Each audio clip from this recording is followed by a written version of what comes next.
Hey folks, this is the Mighty Quinn. This is my 3-month testosterone video, talking about different changes and the things that are going on with my transition. Let's see. Facial hair, most exciting thing is that I have found facial hair. It started with a few little prickly hairs right here. A couple days ago, I actually had mustache hair here.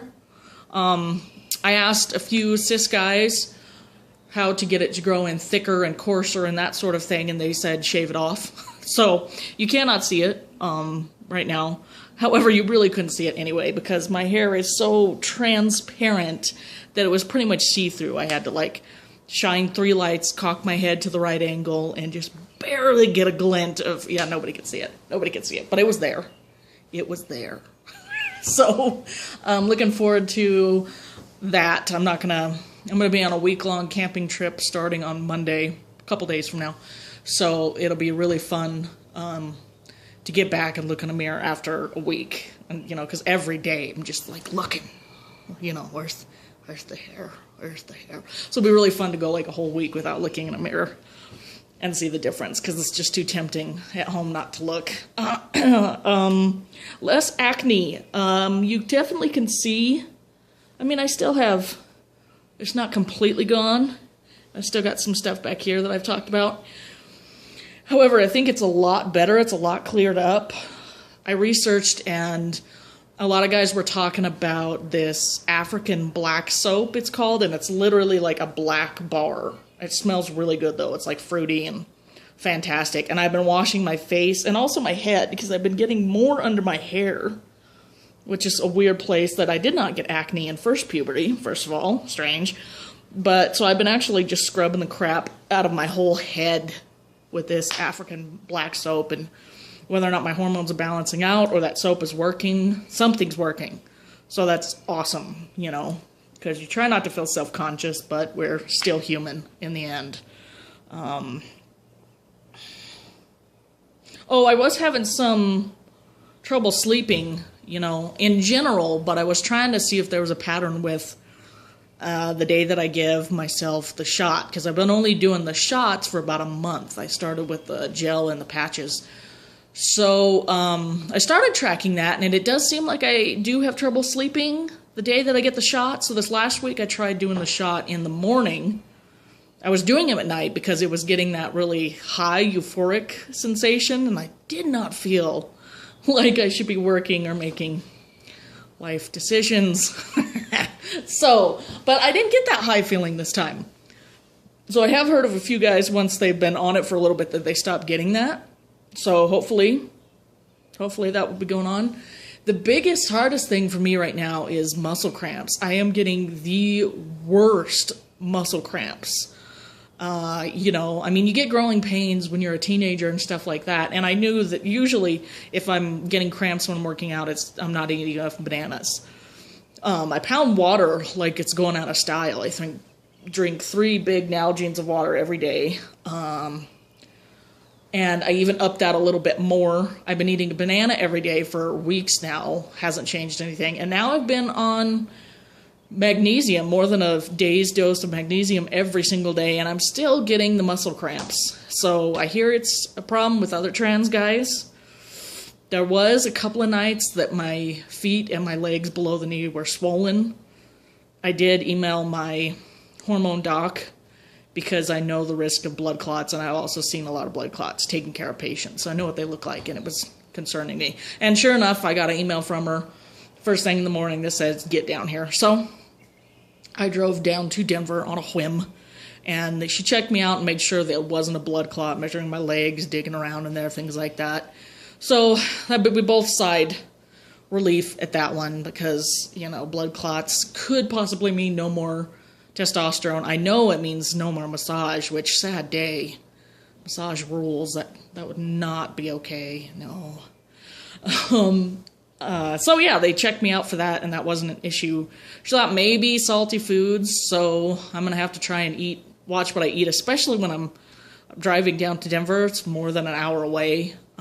With traffic, it can be 2 hours. You know, I went to the theater last night to see Wicked, and it took 2 hours. What should be an hour trip took 2 painful hours. So on those days, she said, really watch your salt intake, which is absolutely the hardest, because how easy is it to pick up fast food when I'm running crazy around Denver, either socializing or doing activist crap, and so I'm just gonna have to start planning better for that, taking food, scoping out, whole paycheck, Whole Foods, where I can find them, things of that nature, and be healthier. Plus the HRT, it increases the number of red blood cells, therefore increasing your bad cholesterol, your risk of heart attack and stroke. I mean, most guys know this.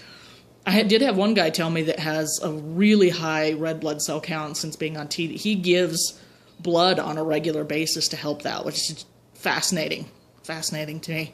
I think we'll cross that bridge when we get to it, because I'm fairly new to all this, and I haven't even had my hormones recheck yet. I'm going to do that in a month, so I guess we'll talk about that stuff then, and trying to figure out how to be active without these. I mean, because it's absolutely painful. I took a walk around the marsh in my backyard, and just almost had to call my roommate to come pick me up. It's 0.7 miles, measured it before. Almost had to get me to come pick me up, and that's ridiculous, because I'm a very active hiker, and I used to be a runner, and a mile is nothing. So this is highly annoying. I have discovered that swimming is the one thing I can do that I don't get cramps. So that is cool, figuring out when to go so the gym is not as full, because it's such a bro gym, ugh, so hetero, cis normative. It's just, oh God, what a horrible gym, but I'm locked into a year contract. So trying to figure out when I can get in there and swim when there's less people around and I don't feel so dysphoria triggered, while still working out and stuff. So keep doing that. I'll keep swimming. Hopefully the cramps will go away. People have suggested that maybe my muscles are growing at such a quick rate that it is like growing pains, and that's why I get the cramping. So maybe that will even out a little bit. And especially since I switched to the shots, which is it's subcutaneous, it's not intramuscular, but it's still more drastic changes than patches and creams and such, which I liked, but expensive as all get out. The other stuff that I wanted to check in on, well, I really should start out with the negative stuff, because I hate ending with negative stuff. I did go to a friend's party, and I was hanging out with a bunch of people that are cool, that know me, know what's going on in my life, are very supportive and cool, and, people were commenting on my voice being lower, which is really fun, and asking me different stuff. And these guys are really supportive, and they ask in a really respectful way, so I'm not afraid to pretty much answer anything, It's all depends on who you're talking to. There was one guy there that I had not met before, and I hadn't quite figured out, but I had my boys with me. I knew I was, safe. So, I continued just talking about myself and stuff. Well, I know at one point in the conversation, I was having a conversation over here, and somebody said Caitlin over here, and it was almost like he was calling me Caitlin. And I turned to look at him, and he was, and I gave him this real, what the fuck, dude? Number one, calling me Caitlyn Jenner, not an insult, She did a very brave thing, coming out, and she's a public figure. So, anyway, I'm not going to spend a whole lot of time on that. But yeah, calling me Caitlyn Jenner is not an insult, dumbass. Sorry, language warnings. So I just gave him this look of what the hell is wrong with you. A pin could have dropped in the party. Nobody was talking. So I immediately started up some more conversation to try and ease the tension. Just give him with my facial expressions, bro, leave it alone, and then ended up talking more. And as the night went on and people had a few more drinks, including me, I'm guilty as well. I don't know if I don't know. I don't know if it would have changed anything about how the night ended up if I had stopped drinking when the first comment was thrown, I don't know if that would have mattered because I think I handled myself at the party well. But anyway, it turned into later, what was it? I heard him refer to me as it, which is hot. And again, he was talking to somebody else and I'm ignoring him. You know, I'm blocking him out.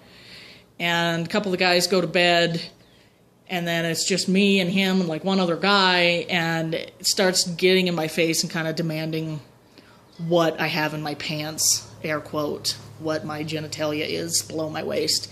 And at this point, I'm shaking angry, which takes a lot. Definitely had a few beers, and I was to my breaking point. That was a little much. I got kind of up in his face and didn't yell. Actually, I think it's quieter, or the scarier this way. I very quietly told him that he had better stop talking and back off. And he actually did. He kind of stumbled back to his chair, and then it started raining, so the barbecue party, whatever, broke up because we were sitting outside. But it was pretty blatant. It was pretty in my face, you know. It was also making comments I was chatting with someone else at the party, and he was making lewd comments about me and her. So somebody suggested maybe it was jealousy of that arena, so that I know how to be charming when I want to be. Anyway, so yeah, that was rough. I was already triggered earlier in the day by, we'd been doing some really hard PTSD crap.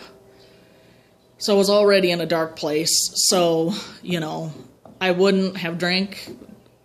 I was with my boys, so I figured it was safe. I know better than to drink when I'm triggered or upset about anything. I just absolutely don't drink because, alcohol's a depressant. There's nothing else to it. But I took that really rather hard, and I did not hit the guy. There was nothing I wanted more in this world to lay him flat on his ass. However, I did not hit the guy. I drove a couple blocks home and hit walls and stuff, which is not a good practice either.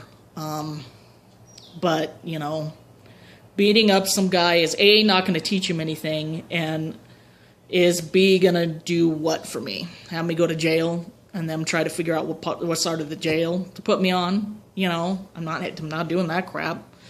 Not to mention that he had a prosthetic leg, so, Quinn beat up a disabled veteran. That would do great things for my reputation. That'd be awesome. But anyway, things got a little out of hand that night. I was very upset. I hadn't had anything directed at me. I don't do well with bullies anyway. Might have made some stupid comments, ended up getting a little escort to be taken care of and kept an eye on, at least for the rest of the night. And I definitely share this kind of stuff because there's a whole lot more issues there that people don't think of. So I'm in the ER now, in my ER, which sounds horrific, and I kind of thought it would be, but it actually turned out to not be that bad because I was being taken care of by people that know me and respect me at work and care about me, so, at one point we had like all the gay employees in my room in the ER, and we were being ridiculous and telling stories, and I call it, we were having a mini Pride Fest in the ER, and, and get me laughing. I want to laugh no matter what's going on. Happy, sad, whatever, I laugh, So they came and the person came to evaluate me or whatever, and it basically came down to, I knew her too, and it basically came down to, you think you need to be somewhere for a few days. And I felt like I did because the PTSD stuff that we had tapped into, usually the EMDR makes me feel better and things get better, and and this time it opened a floodgate, and I kept waiting for things to slow down, like the emotions and everything that I had been suppressing for 20 years. And and it wasn't slowing down. And it all came to a head that night, and it felt like I was drowning, you know? So anyway, they were talking about, okay, well, say we put you somewhere for a couple of days and you just rest and, you know, and in all honesty, I think that is what I needed. However, what I talked to her about is I'm legally male now. So they changed that in the system while I was there. And I said, so what are you going to do with me? You know, I mean, if you take me to a facility and you put me on the male side with my history of abuse and assault, even if nothing did happen, I would be very afraid of something happening to me. And even if not, I would be so scared shitless, it would make me way more depressed and more suicidal, whatever you want to call it. That would be absolutely horrible. And then I said, you know, we discussed on the other side of the coin, if you put me on the female side, I'm going to be so dysphoric and my trans stuff will be so triggered that, you know, I mean, what would you do to me? I mean, there's just, what would you do with me? You know, it's just such a double-edged sword. This is, you know, and this is a common theme, not just on the trans community, but all the GLBT community. A friend of a friend was trying to go to rehab in Florida, and he's trans, and they didn't know where to house him either. So they were actually trying to find another place for him to go that was like 2 hours away. I mean, you're trying to get help. You know, queer people, it's a big obstacle when you're trying to get help for mental health services, addiction, PTSD, depression, all this stuff that you don't think about. You're going to be like, well, am I going to be treated shitty because of my gender identity or my orientation? You know, are they not going to know how to address those issues? You know, I've had counseling with a very homophobic therapist. One time I went for couples counseling, and she was the most homophobic person. It's just, you just don't know what you're going to get. You think it's the 20th century, but humans are still humans. So this is an issue. You know, so I immediately got into my regular therapist on Monday, and she's like, do you think it was a wise decision to let you go? And I said, no, I needed to be there. I was, you know, my friends were checking up on me all weekend, the ones that convinced me to go and actually came and picked me up and took me, you know, which, you know, thank God everybody was checking on me the rest of the weekend and stuff. But no, I shouldn't have been home. I should have been somewhere, been taken care of, but I was so deathly afraid of, you know, the binary gender system of anything, of inpatient facilities, of bathrooms, of, you know, all of that crap, you know, not to mention somebody that may not understand trans stuff. So you go in to get help of some kind, and you actually end up educating everybody and giving them a lesson in diversity, which is great and grand, but you went there to get help, not to teach them things, you know? And so it can be very exhausting, and it can definitely add to stuff. But anyway, I'm doing better now. That was last weekend. You know, we went back and we did some other kinds of EMDR and some different container work, if that makes any sense. Anyway, and things are doing a whole lot better. And we're trying to figure out how I got there and the decisions that led up, and maybe my denial of how much I was struggling before you know, it was more of that kind of douche getting up in my face and telling me what the bad voices in my head were already telling me. And it was too much to make myself shut it up and shut him up at the same time. You know, I mean, we all have these bad thoughts that tell us we're not good enough, we're not lovable, all that kind of crap. And they were already way too loud in my head on that day. They were already screaming at me, and I couldn't hardly stand being with myself that day. And then to have somebody come up, it was just, you know, it's just one of those things. We all have our things. But things are good. You know, times get hard, but, you know, you just got to keep fighting and realize how much you mean to how many people, you know, which I do, you know. And Monday is a Native American ceremony, and I am going into that ceremony as Uncle Quinn, or Brother Quinn, or Cousin Quinn, in male and Lakota regalia, and very respected up there. And I'll be with my spiritual family Monday through Friday doing spiritual stuff, completely disconnected electronically and everything, and it'll be beautiful. It's absolutely my favorite time of the year, is ceremony time.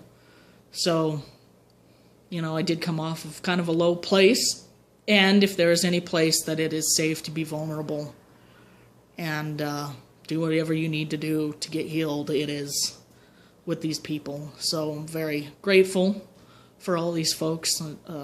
Native American Sweat Lodge is the first time I said out loud that I was transgender. These are my people. These are my family. So I'm very excited to do that, and I'm excited to get home and see if I have a full handlebar mustache, maybe a goatee, soul patch, as it were. Okay, probably not, but one can dream. And voice even lower. Somebody that doesn't see me very often commented tonight. It was a guy, so I know when I'm talking to guys, I'm like, I'll be talking to this girl and this girl. Hi. Guy comes up, what's up? You just do it subconsciously. When I'm talking to the guys, I make my voice low. But even he was like, damn, listen to that, so that's fun. That gives you a good grin and stuff. Well, I have rambled enough, but that is my 3-month. That's what's going on. That's my journey in this transition. And, love and peace. Just love and peace. Mighty Quinn out.